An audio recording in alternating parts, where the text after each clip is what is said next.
Hello students, welcome to EPG Pathshala. I am Dr. Suresh Turka from Government College, Nehriya, Pihova, Kurukshetra. Today we are going to talk on module Functions of Management, which has been taken from paper Principle and Practices of Management. After completing this module, students should be able to understand the meaning and nature of management, the different functions of management, which we can define like planning, staffing, directing, controlling. Now, the management functions represent the activities that managers should perform to achieve organizational goals. In simple words, management functions are perspective in nature. The various functions of management constitute a unified body and are commonly referred to as a process of management. Process of management is circular in nature, as functions are interrelated and performed one after the other. Basically, management comprises main 5 functions, and these are planning, organizing, staffing, directing, and controlling. But it is notable that all the functions do not take place in a sequence or preset timetable. At a time, one or more functions may be undertaken, but each function leads to other. Each function may not be equally important to all the firms, as their nature of business may be different. Many scholars feel that coordination should be the first function of management. Meaning and nature of management. Management is a process of conducting different functions through communication, motivation, and leadership to effectively and efficiently achieve the desired results. The different features of management are: number 1 is goal-oriented process. Management is required when some goals have to be achieved. A manager, on the basis of his knowledge and experience, tries to achieve the goals which are decided in advance. So we can say management is a goal-oriented process. Second feature of management is it is all pervasive. Management is required for each and everything. It means simply in each and everything we required management. We can say anything minus management is nothing. All type of activities, whether it is business or non-business, required management. It means management is necessary to conduct any type of activities. So, management is pervasive or universal. We can say it includes in each and everything. Next feature of management is multidisciplinary. Management is multidisciplinary, which means that it is deeply indebted to various other disciplines from which it has gained considerably.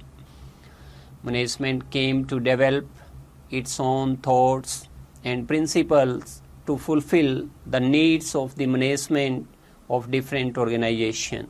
Integrated knowledge of various subjects like psychology, sociology, anthropology, economics has made a valuable contribution to the management.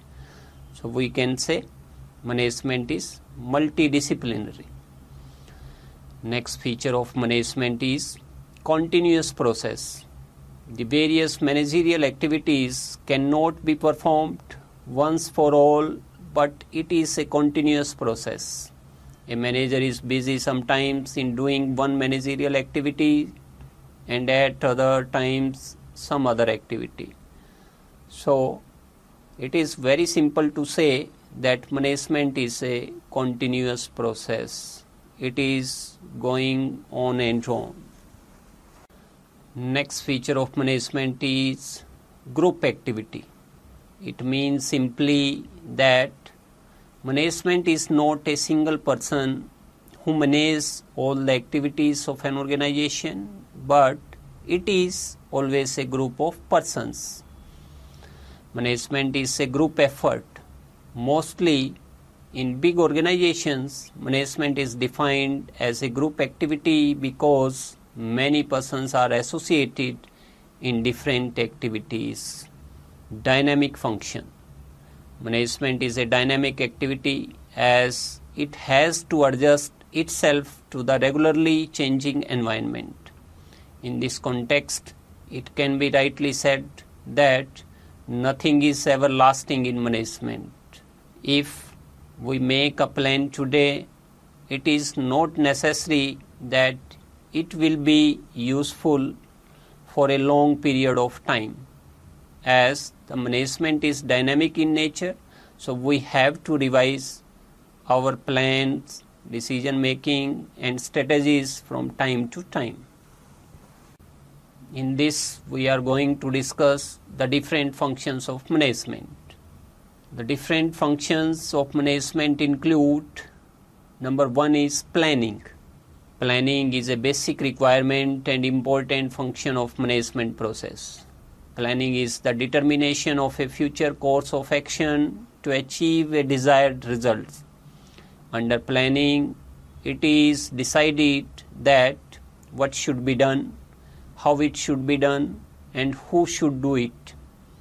Before starting of a job, all above mentioned activities must be considered.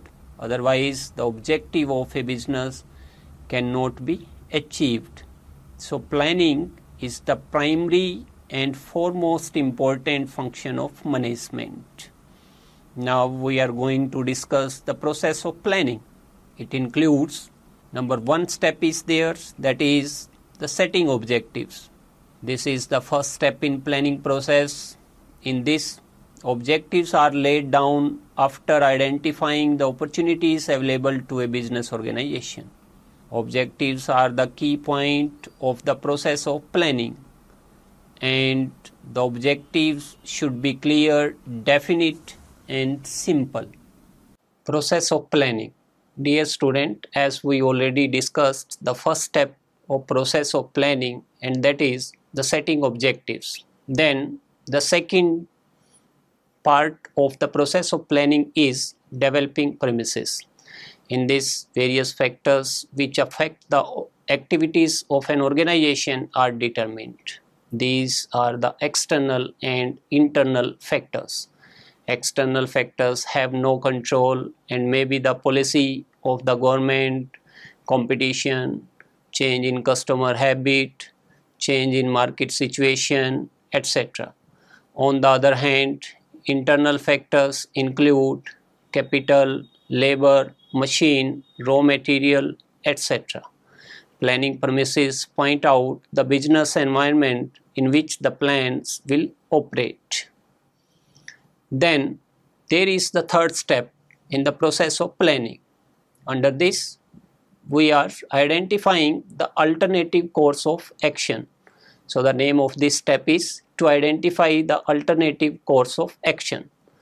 The next step in planning will be choosing the best course of action. There are a number of ways of doing the things. All the available alternatives should be studied and then a final selection will be made. Best results will be achieved only when best way of doing a work is selected. Next step in the process of planning is evaluating alternative courses. In planning, after choosing a course of action, the next step will be to make an evaluation of those courses of actions. Evaluation will involve the study of performance of various actions. Various factors will be give weightage against each other. A course of action may be stable, but it may involve huge investment, and the other may involve fewer amounts, but it may not be very profitable. The evaluation of various action patterns is essential for proper planning. Next step is selecting the best alternative. After analysis of different alternatives, the best one is selected. Keeping in view the uncertainties of future, it is justifiable to select more than one good alternative course. In case if one alternative is fails, the other may be implemented and failure may be averted. As we are going to discuss the process of planning, in this the next step is implementing the plan. The planning should be put into action so that business objectives may be achieved. The implementation will require establishment of policies, procedures, standards and budgets. These tools will enable a better implementation of plans. Last step in the process of planning is follow-up action. The process of planning does not end with the implementation of plans. The plans are formulated for future which is uncertain. There must be a constant review of the planning to ensure the success. In this step, each and every plan after a short period of time must be reviewed, and then the drawbacks of that plan should be removed. Importance of planning. As we all know, planning is the primary and important function of management, and it have the importance for any organization in the following manner. As we all know, planning is useful in coordinating all the activities of the organization. It establishes a coordination between the different functions as well as between the different policies and resources of the organization. Next importance is higher degree of rationality and order in organization is possible with the help of planning. Planning also establishes economy in business. It means simply it minimizes the cost of the business organization. It also helps in achieving the management by objectives. It is useful in minimizing the future uncertainties, and it also ensures the effective control. Dear students, organizing is the second function of management. In first function of management, we already discussed that planning is the foremost and important function of management, and it is the base for all other functions of management. Then second function is the organizing. In order to make the planning functional, a structure of roles need to be framed and sustained. The process of creating this structure of roles is known as organizing.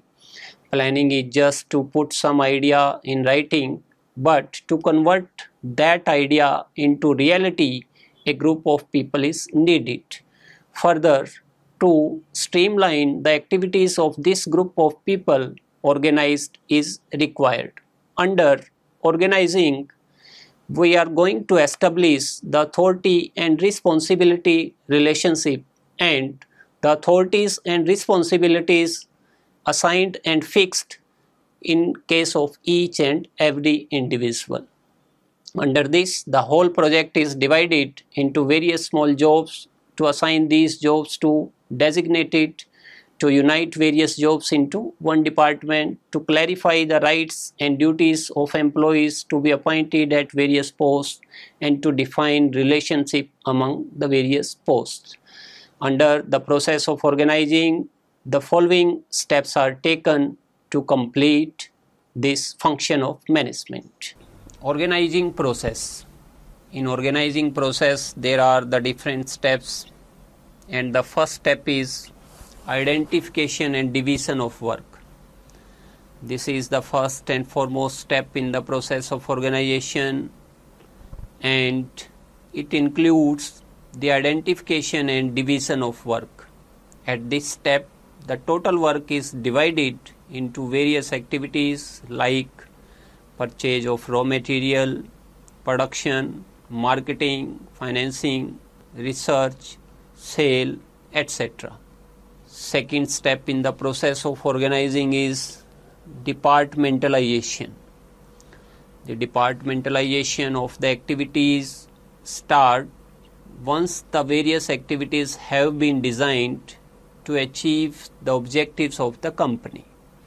The activities of the same nature are grouped together and assigned to a particular department, like all the purchase activity should be given to the purchase department, and similarly all the sales related activity should be given to the sale department.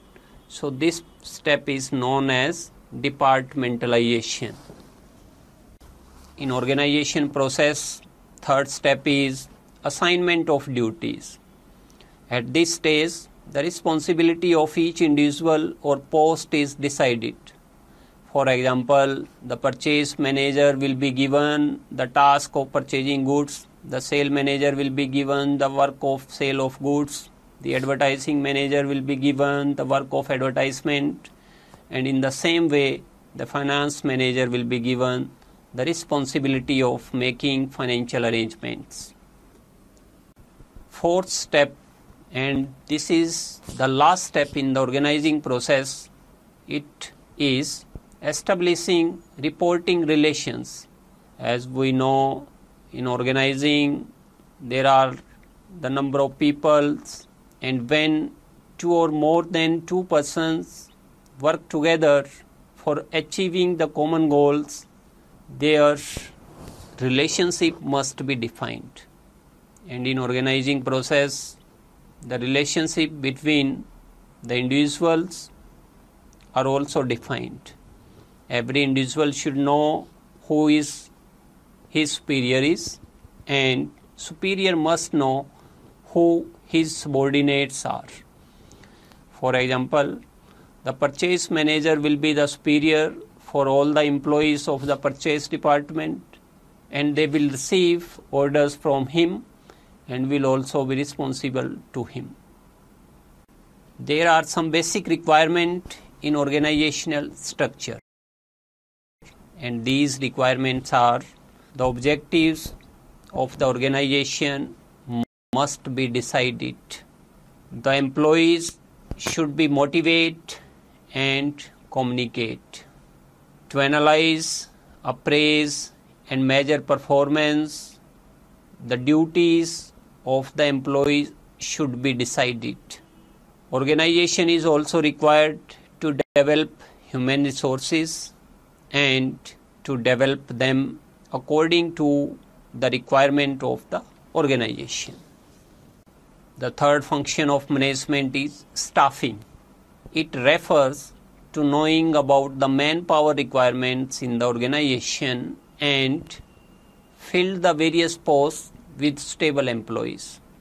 An organization may succeed only if it has trained staff in each and every department, and this work is done by staffing.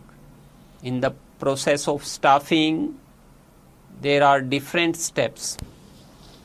As we discussed earlier, staffing is also an important function of management, and here we are going to discuss the staffing process. Under this process, the first step is estimating the manpower requirements. Staffing process begins with the estimation of manpower requirement, which means finding out number and type of employees which are needed by the organization in near future. Manpower requirement is not only to find out number of people needed, but also the type of people. Second step in this process is recruitment. It refers to the process of inducing the people to apply for the job in the organization. After assessing the number and type of employee required, the manager tries that more and more people should apply for the job so that the organization can get more choice and select better candidates. So that's the reason recruitment is called a positive process.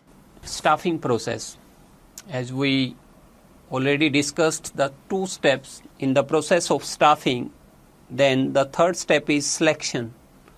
It refers to choosing the most stable candidate to fill the vacant job position. The selection is done through a process which involves tests, interviews, etc. In selection, number of selected candidate is less than the number of rejected candidates. That is why selection is called a negative process. Next step is placement and orientation. Placement refers to occupying a post by the candidate for which he is selected. After selection, the employee is given appointment letter and is asked to occupy the vacant job position. Orientation refers to introduction of new employees to the existing employees. In large organizations, organize orientation programs to familiarize the new employees with the existing, whereas in small organizations, superior takes the new employees on round and introduce him to the existing employees. Last step in the process of staffing is training and development. To improve the competence of employees and to motivate them, it is necessary to provide training and development opportunities for employees so that they can reach to top and keep improving their skill.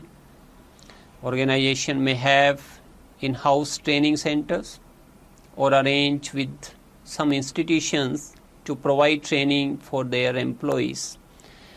Training and development not only motivate employees, but these improve efficiency of work also.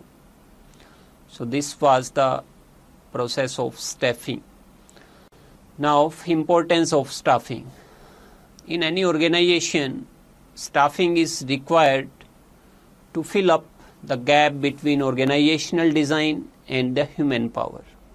It is also used to utilize all physical resources through human resources. Staffing is also useful in the development of executives and non-executive employees. It is also helpful in performance appraisal. The fourth function of management is directing. It refers to instructing, guiding, communicating, and inspiring people in the organization. Under directing, following four activities are included, and these activities are supervision. Under supervision, each and every employee is supervised by a senior employee. Then the next activity is communication. Under this, each type of information properly communicated to each and every individual who is related to the organization. Then the next activity is leadership. Under leadership, the leaders play an important role by guiding and motivating their subordinates. Then next activities come, that is motivation. And under motivation, all the employees are motivated. Now we are going to discuss in detail all these four activities. Number one is supervision. It refers to monitor the progress of routine work of subordinates and guiding them properly. Supervision is an important element of directing function of management. Supervision has an important feature that face-to-face contact between supervisor and his subordinate is a must. Functions of management. Communication. It refers to an art of transferring facts, ideas, feelings, etc. from one person to another and making him understand them. A manager has to continuously tell his subordinates about what to do, how to do, and when to do various things. Also, it is very essential to know their relations. To do all this, it becomes essential to develop effective communication facilities. Communication by developing mutual understanding inculcates a sense of cooperation which builds an environment of coordination in the organization. Leadership. It refers to influencing others in such a manner to make them do work what the leader wants them to do. Leadership plays an important role in directing. Only through this quality, a manager can persuade, create trust and passion among his subordinates. Motivation. It refers to that process which excites people to work for achievement of desired objectives. Among the various factors of production, it is only the human factor which is dynamic and provides mobility to other physical resources. Thus, it becomes essential to motivate human resource to keep them dynamic, aware and willing to perform their duty. Both monetary and non-monetary incentives are given to employees for motivation. So, motivation is also the important part regarding the functions of management. Last function of management is controlling. It refers to bringing the actual results closer to the desired results. Under this, it is monitor whether the jobs are being performed in accordance with the set plans or not. The actual performance is matched with predetermined standards and the deviations are found. After this, corrective action is taken for negative deviations so that the difference between actual result and desired results can be minimized. Thus, with the implementation of controlling process, all the hurdles removed which are coming in the way of achievement of objective. The controlling process has the main steps. Controlling is the last step under the functions of management. And now we are going to discuss the process of controlling. Number one step under this process is setting performance standards. Every enterprise plans its activities in advance. On the basis of these plans, the objectives and goals of every department, branch, etc. are fixed. These goals are converted into quantity, value, man-hour, etc.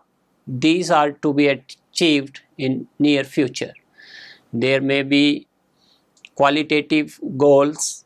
The achievement of various targets is made the responsibility of specific persons. The levels of achievement are also decided in advance.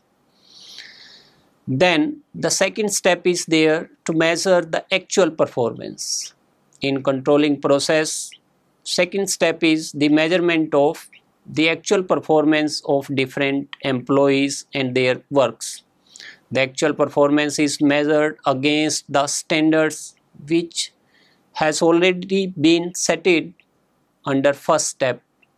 This will enable management to determine whether the work is being done according to the plans or not. The third step in the process of controlling is the comparison of actual performance with standards. In this step, the comparison of actual performance with the standard is made. When the actual performance is not up to the level, then causes for it should be pinpointed. Necessary steps are taken so that performance is not adversely affected once again. If no efforts are made to rectify the weak areas, then the whole control process will be futile. Whenever the performance is low, then the standards, the reasons for it should immediately be found. Next step in the process of controlling is taking corrective action. The last but most important step in controlling process is of taking corrective action.